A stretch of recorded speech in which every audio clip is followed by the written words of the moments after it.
Alright, hello everyone. So today I'm going to be showing you how to navigate Quizlet and how you can use it in your classroom or how your students can use it. So to start off, when you sign up, I created just a little example account. So you can go in and it's very simple. You just type in your email and a new password and you can either join as a student or a teacher. And you also have the ability when you join to either join or create a class. So for example, if I were to type in INTC 2610, a couple different examples come up for Stockton. So, and they all are different study sets. So each one has different numbers of members and just different terms that you can study. So that's the first thing. And then as far as creating your own study set, if your teacher creates one, you can find out what the study terms are, like the name of the study set, and you can look that up. And if not, you can create your own study set. So like I said, I created an example, and I used 3 terms. So for this first one, I just used a couple silly terms, like instructional technology course number, Twitter, and Instagram.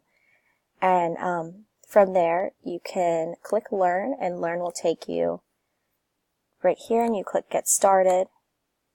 And then social media, you kind of just choose whichever one. So if I hit Twitter, then you can hit whatever key to continue. An app would be Instagram. And then, if you get it wrong, it'll say study this one, and you said Instagram. So let's go back and look at our next option, which is flashcards. And And if you flip the cards, Instagram, you can see what the answer is, and then you can continue through each term and learn them that way. And if you'd like to write them, there's an option where you can write in instructional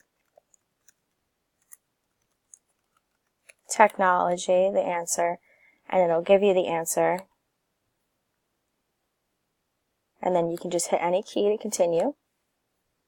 And in some websites, if you give the exact answer but you don't give it in the way that the teacher wrote it, there was an option to say that you were right. You just wrote it differently. So that's helpful too, because I know in a couple websites that happens and you get points taken off. So another option is learning how to spell the terms, and then we also have the test option.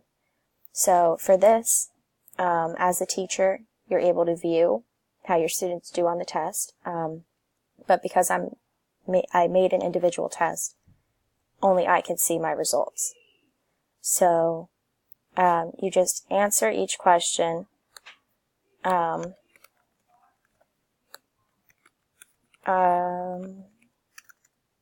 And make sure that you're spelling everything right, just in case. And then you check your answers, and you see that I got 100%. So I know the terms that I created. And then there's also a matching game, which is fun. And you can kind of just drag things over together. So Twitter, social media, app, and Instagram. And you can play it as many times as you'd like, because there's only 3 terms. It's pretty easy. And it also gives you what your score was the last try, and also what your record was for this game. And the final one is called the gravity game. And that's just a little fun thing, because normally, like Quizlet is pretty basic. So, just in terms of like appeal to children, it's fun, but it's also a testing tool. So, that's like its main use. So I'm happy that they have this tool to create a fun learning environment for any children using it. And also, as far as using it in any sort of different technology, you can use it on your phone, on your tablet, on your computer or laptop. They actually do have a Quizlet app as well. So it really reaches out to all different ages, and it's very helpful. I actually just used it on a test for work, and I did really well. So it works pretty well. Alright, that's it. Thank you.